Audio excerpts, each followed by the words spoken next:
I'd like to introduce our second speaker, Rob C.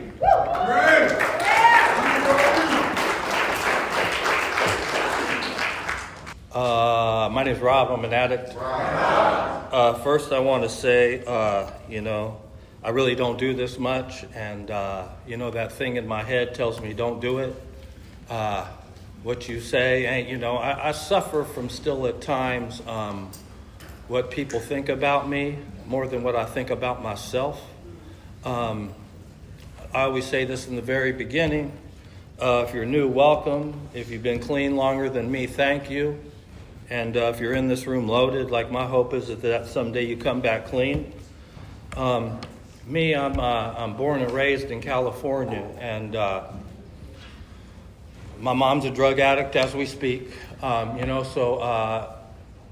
My dad was around for like a year, and then he went to prison, and I never heard nothing back till I got a Facebook message that he was dead. And my mother was an addict and a prostitute. And where I was from in the Bay Area, you either had a lot of money or you had nothing. And you can see where I'm at. So, for me, my childhood, man, it was horrific. I seen a lot of things I never should have seen. And, it was crazy because my father's side was Mexican and my mother's side was Portuguese. And, my mother's parents used to always tell my mom, man, you married a spick. So, I really didn't get along with the grandparents. And, I remember I used to watch kind of what our first speaker was saying, it'd all be going down at the house. And, I can remember, man, being 5, 6 years old, and I come from the trailer parks, the single wide, and, there'd be people sleeping everywhere. And, people have been up all night, man. And I'd wake up early and I'd walk around, man, and I don't know, 5, 6 years old, man. I'd see all the Budweiser cans everywhere, and everybody was sleeping, and there's roaches in the ashtray. So I'd go around, I'd hit the drink, boom, boom, boom, and I'd catch the one with the cigarette. Ooh, God, go around, and I'd probably catch that cigarette one twice, man. And, the truth was, man, is all I wanted to do was to get away. At about 9 years old, my mom, I could do whatever I wanted. There was no accountability, no responsibility, no guidance, no nothing. So, I'd be out, man. And it was really weird, man, because I didn't know my father, but a lot of people did. Where I was from in California, he was a gang leader, and he was a lot tougher than I ever was. But, how I walked into a situation was someone said, hey, man, are you so-and-so's kid? And I said, yeah. And he put me on selling drugs, and I'm not going to go into it, but that's what happened, man. And, where I was from, it was always justified. You don't steal from nobody. You don't take from nobody. You get drugs, you sell drugs, you make drugs, you get money. And that was the justification. So I'm like, yeah, dude, we're better than, I grew up with people, and the people I were around, and I must say this, man, I grew up around a lot of good dudes making real bad choices, man. In any way you could think of making bad choices. I was 13 years old, and my two brothers and me, I come from a gang and neighborhood, whatever you want to call it, man. I don't do that no more, but someone came from somewhere else, and they started beating up my buddy's girlfriend, and a dude ended up getting beaten up, and he died, and it wasn't meant to happen, but he was beat up and he passed away, and everybody got in trouble, and everybody was locked up in juvenile hall, and after that, I was told that I was going to go to a treatment center, man, because we were all under the influence of embalming fluid. And it's really weird because from California, 8, 9 years old, we're smoking Sherm, KJ, embalming fluid, and it's different because it's not really like that here. But that's what we did. And so I went to this treatment center, and it was in San Francisco, and it was called Walden House for Youth, and I was there for 18 months, man. And it was the best place I could ever be because I didn't want to go back to that trailer where my mama was, man. It was a lockdown treatment. I was there for 18 months. I went home, and my mom didn't even want to pick me up, man. It was a trip, She didn't want to come pick me up because I was in the way. And she finally came and picked me up, and because they're like, dude, if you don't come pick him up, we can take you to jail, because I was fucking, 13 years old, excuse my French. And So they took me back and I went back home. And, I'll just say I got involved in the program at a very early age. I was 13 years old, and I went back home, and I was put in an environment in a neighborhood with people who peer pressure was a mofo. And, I could sit up here and act tough or act cool, but the truth is where I was from, if someone told you to do something, they didn't care who you were or what you were. If you were from the neighborhood, you went out and did it. So I went to this treatment thing, and I found some meetings where I was from, and I'm trying to go to meetings in the day, but I'm someone totally different at the nighttime. And I'm not using, I'm just not, but, I don't know, man, clean, living, dirty, whatever you want to call it. And and I really don't like to get into the drug part, but the truth is I went from like doing drugs to selling drugs to making drugs. And, down there, so I have two people, and they're not my blood brothers, but they're my brothers, man. I grew up with them from I don't know how young, and we're still all friends to this day, but we were inseparable down there. And one night we were out doing something again, and I'm trying to be clean, and we're somewhere else, and we're there, and now we're the someone else. And, my other brother was shot and put in a wheelchair, man. And another dude was shot, just all ridiculous stuff. But I was really to a place in my life like, who am I and what do I want, Even clean when I was a youngster, man, I never had a job, I always said I always would get the hostage, and the hostage is some cute girl who had, food stamps, Section 8, and I would think, the truth is, man, is I would think I was all that, and I was real tight, and I was the shit, but I wasn't nothing, the truth was, man, is when she was done with me, I had to go, the gear's staying. If I come back, she calls the cops, so we laughing because we know the story, man. And that's what I did my whole life, man. So after my brother was shot, man, my uncle, here's the deal, man. I don't have no family, but I have one uncle, man. And, my mom's a drug addict, as I talk to y'all right now. California, Bay Area, in the trap, been there like 20 years. I really don't talk to my mom, man. And the truth is I ain't got to. I go on vacation usually. Once a year we go in. Every 5 times, 5th year, 6th, maybe 7th, I'll knock on the door. And she's there and she's loaded, and I'm just uncomfortable, and I got to go. I can't last more than 3-5 minutes, man. I love you, it's good to see you, and she's out of her mind, and it just brings up all that stuff that I don't have to participate, and it doesn't matter who it is. So all my childhood just sucked, but I had an uncle, and it was my mom's brother, and he lived up here, man, and my mom would always talk with him about what was going on. He used to party, but he's got his stuff together, and he came to Oregon, and he turned into this big, rich real estate guy. And he's like, Rob, dude, check it out. Come up here.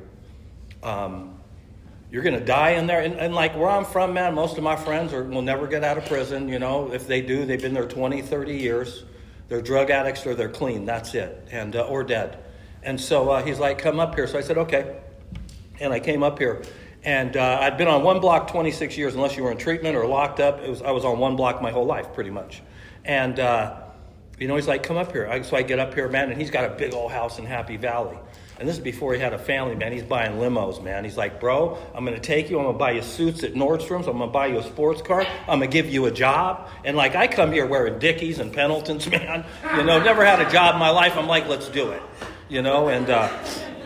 and that thing was still in me, man. And they talk about, there I go, there I am. So I got up here and I lasted about 2 weeks, man. I had that sports car and he owned a whole bunch of properties. He's like, dude, you can have houses for free. Just don't do nothing stupid. And I'm like, no problem. And I'll get to that part in a second. So, he buys me this brand new sports car. I'm wearing a gold Gucci watch. I got these custom Nordstrom suits and I'm trying to sell cars up there on, we're in Happy Valley and up there on that Canyon Road. So I'd been here 2 weeks, man, and I'm starting to get lonely, you know what I mean? I'm trying to meet a female. There got to be one around here somewhere. I got to keep it 100. And so I'm driving and I see the Copper Penny place, man. And I pull in. And I walk in and I'm looking around and I'm like, I'm going to have a drink. So I took a drink after 7 years, 2 months sober. And it took me 14 years to get back. And now I'm at 21. But So I walk in and I sit down and I'm lonely and I'm looking around. And there was a guy that used to make, of the Copper Penny, who used to make like falafels back there. So I said, man, I'm hungry. Let's get something to eat. I'm trying to be cool, act cool, think I'm too cute. You know all the shit. So I walk back and I sit down and I go, and he was a youngster. And I still talk to this kid to this day. I'm like, hey, dude, let me get a falafel. And then I looked around and I said, hey, man. He goes, what? I go, is everybody in Oregon on speed? He goes, yeah. I go, sweet. Got into the speed gang, started, buying it, selling it, making it. And I'm not going to get into the other part, but August 7th, 2004, I was in Gresham, man. And they had been trying to find me, man, for reals. But I'd never drive drugs in my car. They'd never be in my house. You'd go pick them up. I'd make them at your house because I was cool like that, just using you or whatever. And I had decided to do it at my house. And there were some people coming from out of town. And we got the stuff out the storage. I drove it in my car. We took it to my house. We started making it. And a good friend of mine, she's actually in recovery. She got 19 years clean, or 20. She goes, hey, Rob, dude. They're at the bowling alley, and they got hazmat, those battle rams. They're all suiting up, and they got to be coming for you. And I'd been up for like 3 weeks, 3 years, 3 months, I don't know. So I'm like, you know what I mean? So and I'm just like, so I walk out to the front of my house. I look out the window. I'm like, nothing. I go to my back slider. Nothing. We're good to go. And about 15 minutes later, it was boom, boom, boom. I tried to run in my room, hit the deadbolt. I jump under my bed, and there's a gun there. I'm like, oh, shit, there's a meth lab in the closet, and I'm trying to put clothes right here so they won't see me, man. They'll miss me. We know that story. So I'll just say this, man. It was the worst day of my life. And if I sit here and I say all my days loaded were bad, I'd be lying. I got to tell my story, man. I had it going on for a long time, and I'll just leave it at that, man. But that day, October 7th, 2004, the consequences went like this, and everything we owned, had, were getting, having, it didn't make sense no more, man. And I was 34 years old. I'd never had a job in my life. I'd never had nothing on my own ever in my life. It was always with a female. And I got busted. And all these weird things, and I ain't got a super long time, but it was the worst day of my life. I remember it like it was tomorrow. I had to tear off my clothes, get butt naked in front of people, TV, cameras, the whole deal. And it was just horrible, man. And I remember getting to the Justice Center, and I went up that thing, and I looked in the mirror, and something was different for me, man. Because usually it was like, yep, we just handle this, go through the motions, get back out, do it again. For me, my pattern's the same. I believe we all have one, but me, it's like alcohol, narcotics, criminality, incarceration. I don't know how to stop. I can't, I'm going to inpatient, or Hooper in the morning. No. So I looked in the mirror, man, and I just told myself, Rob, what are you doing?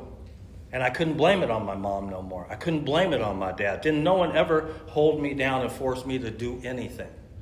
So it was weird, man. Spiritual awakenings, moment of clarity. Like it really hit me, man. And something was different, and I knew it. And I knew they were going to hit the gate. And I'd been on the TV all night. And usually I'd walk out like, yeah, I'm the shit. I'm cool. You know what I mean? Fuck around, excuse my language. And I knew when they hit that gate, I was going to walk out and be sick. And everybody, Rob, who got the 3-way, you know what I mean, canteen, all that stuff. No, man. I walked up there and they go, you good? I go, no, man, I'm not. And, that was the day that my life changed, man. And I took accountability for who I was and what I was doing. And, I had to fight a trial. I was thankful I had my own lawyers, whatever. This thing, I was in treatment, man, and I went to treatment. And I'd remember what it was like before. So I came here and I bought in, man. I live by y'all. If you know me, I say every day, man, you are who you hang around. And I don't play with this thing. I don't hang with clowns. None of that. I went to treatment. I put myself in. And, I'm an addict, man. I'm watching everything and everybody at all times, even right now as I stand up here and speak. And I'm trying to figure out who's really trying to do this thing. And I don't mean when I say do it as imperfectly, but who works a program of recovery, man. The people who know me, man, I've done some dumb stuff clean. I really have. I'm no poster child. I ain't trying to be. Don't put me on a pedestal. I ain't all that. Dude, I'm a dude who every day protects his clean date with everything I got. And for me, that's good enough. So I fought this trial, man, and at 10 months, it was weird. I told on myself in the court. It's a big old story. I'll give you the short version. I had two district attorneys trying to tear me up for cooking speed, and I had my lawyer sitting over here, and the judge was looking at me, and I said, Your Honor, can I say something? She said, yeah. I stood up, I go, I cook more speed than they could ever talk about, you, him, like I've done it everywhere. I have. But I'm not that dude no more, man. And what I did was I had like meeting slips, a stack this big. I'd graduated treatment. You know how us addicts do it. We bring 97 people in the courtroom. Like that's going to, or, we're waving key tags and shit. Like, yo. So what happened was my lawyer's looking at me tripping like, what did you just do? I go, man, let's be on with it, dude. Because what I knew is I didn't have to drink again, even if I wanted to. I didn't have to do drugs, even if I wanted to. Or hustle, even if I wanted to. So we take this recess, and she comes back and she says, okay, you two to my chambers, me and my lawyer. We go back there, and she goes, my last name's Crippen. Yeah. Straight up, that's for real. And they say, and in California, I have problems with that sometimes, don't get it twisted. So she looks at me and she goes, I should put you under the jail, man. I go, you're right, you should. I go, and if that's what we need to do, so be it, man. But I'm not that dude no more at all, man. And if you give me an opportunity, you'll never see me again. And she goes, okay, here's the deal. We'll give you 18 months right now with the 1-year tail. Or we'll give you 72 suspended. You're on parole for the first 6 years. And if you get one violation, you give it all to me. And I remember it like it was yesterday because my clean date's August 8th. So I'm down there and I'm at the courthouse and I'm looking out the window. And the windows are high in them courtrooms. But I just see the sun and the shit blowing. And I think to myself, Rob, you ain't got to use ever again, dude, if you really buy into this thing. And I looked at her and I said, I'll take the 72 suspended. I'll do the parole. Let's go. And she says, you'll give me all of it. And I said, I'll give you all of it. And I took it. And, so I have a lot of stuff and letters and numbers behind my name. And I'll go into that for a quick second. But one of the biggest, best things I have in my safe at home is these discharge papers from parole. So I took that deal and then I said, what am I going to do with myself, man?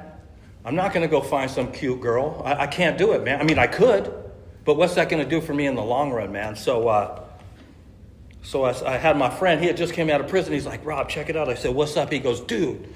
And I'm in treatment still because I've been in treatment 363 days downtown while I fought this trial. They let me stay. He goes, dude, if we go to PCC, you got to make it 3 weeks, dude. You get $5,500.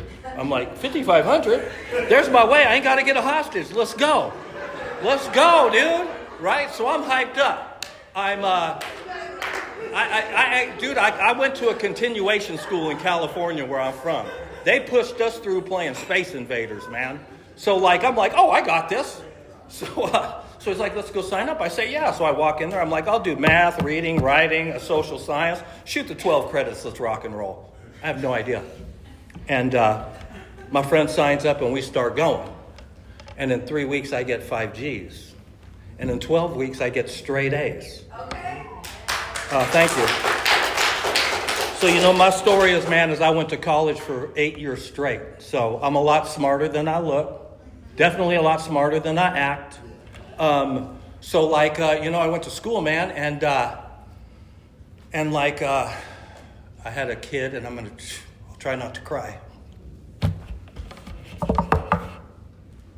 So I used to be the DJ for the Rap Center, and only the people who've been clean a long time know what that is. But you know me, I thought back then I'm the shit. I'm gonna be the DJ. And this girl comes up to me and she goes, hey, man. I go, what? She goes, hey, that girl over there likes you. And I looked over and she's fine as heck. And I said, oh, she does? That's my girlfriend. I'm telling my buddy, don't look at her no more. She might. And so we got together and we ended up having a kid. And he's right there. He's 17.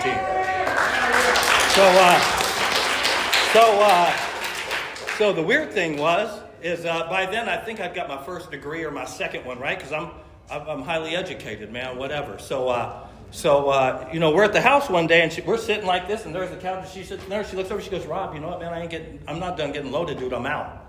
And at that time, I'd had 4 years clean.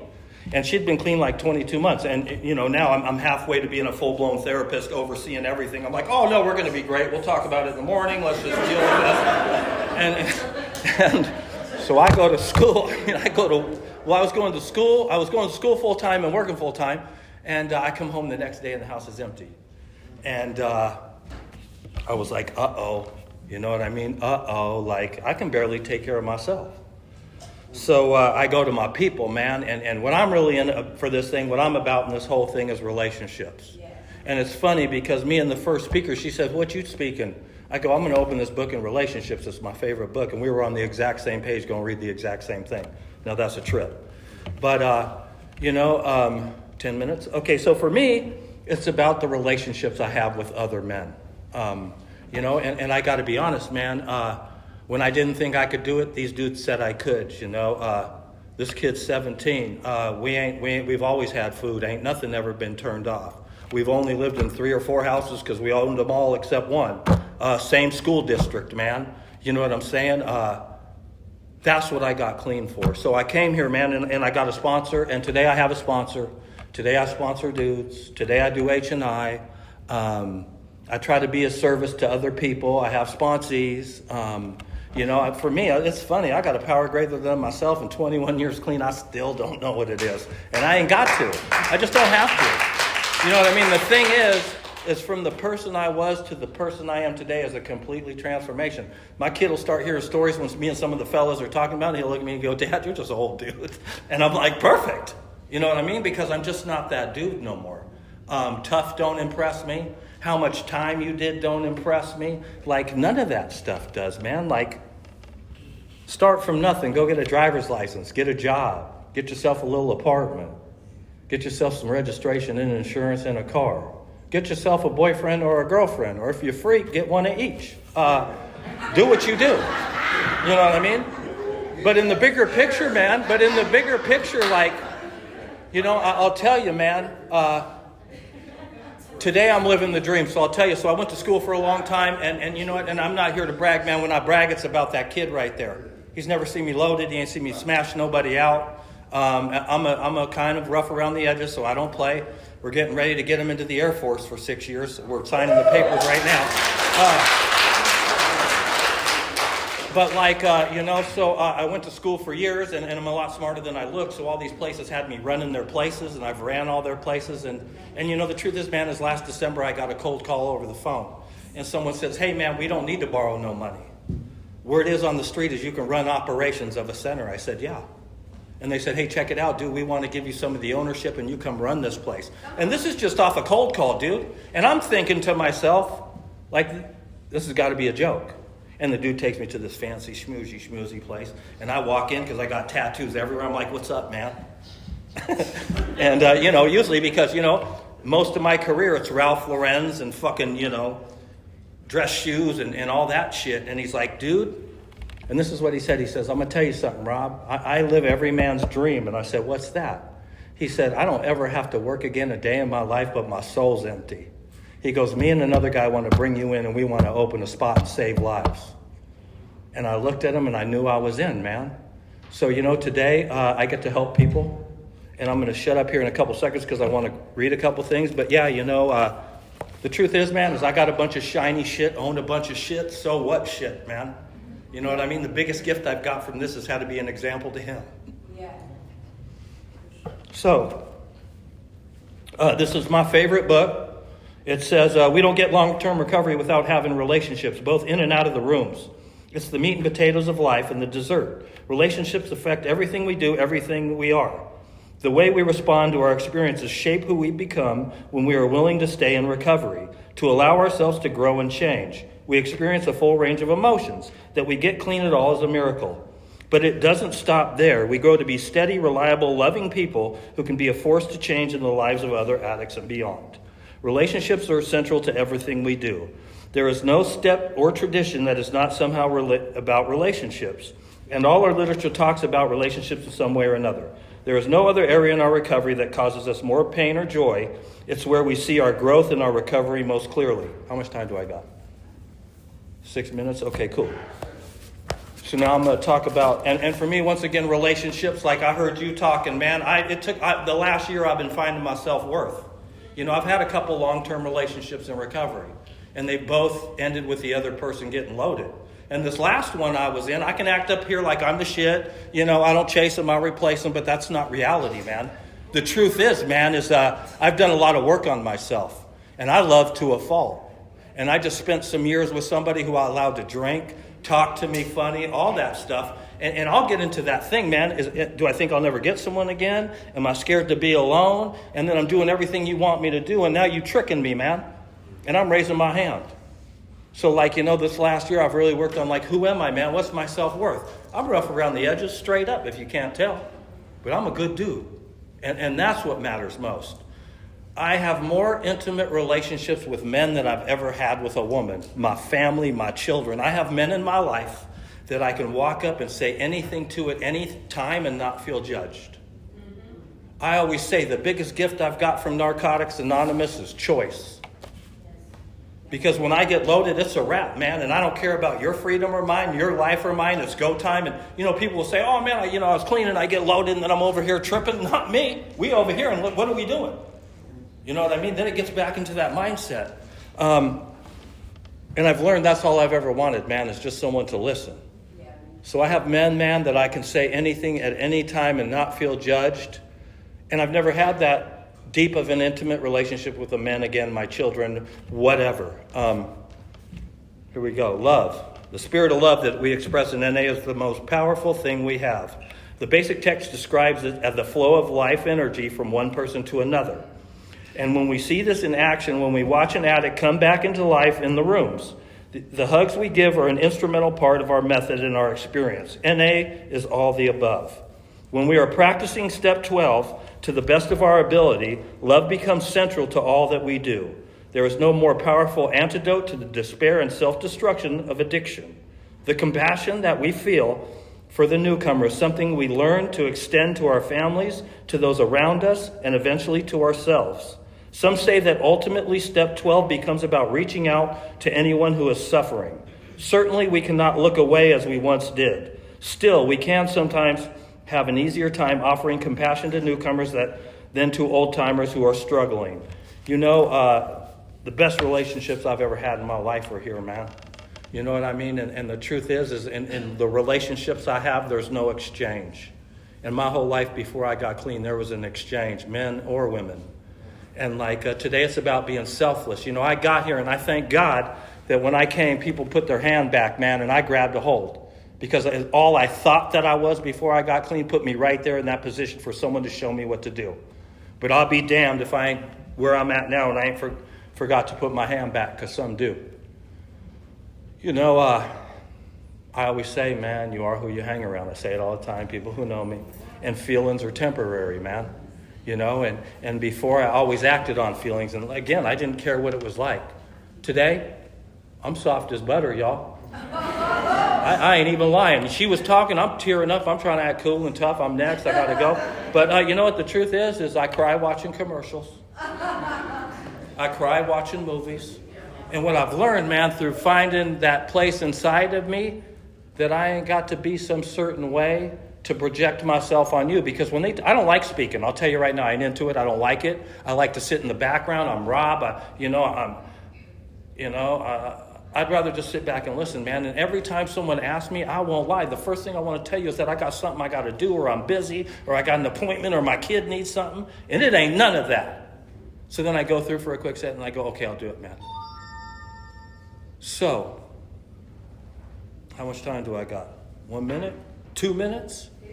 So, first off, thanks for asking me. I really don't like to do this. I just don't. I'd rather listen, man. That's just how I get down. You know what I mean? And all day I'm just like, God, and Rico, Rob, know the assignment. I'm like, okay, dude. But one person said this, man, and it's just stuck with me. He says, I came to Narcotics Anonymous to get a life. And I stay because I got one. The truth is with years clean, I ain't arrived. I'm not the shit. I'm one bad decision away from throwing it all away. And that's what keeps me humble. Dude, I've done crazy stuff. I put my hands on people in the meeting, out the meeting. I've been a complete idiot. And that was all that ego stuff in the very beginning of so worried about what you say about me than what I say about myself. Today, I'm telling you, I'm soft as butter. I'm fragile. My feelings get hurt easy. So I try to be real clear on who I'm talking to and how I treat others. If people know me from my center, I don't play with it. I'm here to try to help you save your life. And you're going to buy in, or I'm going to have to send you with a list of phone numbers. Because I'm trying to help you save your life. And if I wasn't doing that, I'd be doing you a disservice, man. So if you're new, again, welcome. If you've been clean longer than me, thank you, man. And just, I appreciate everybody's time because we don't get time back, man. And that's all I got. Thank you.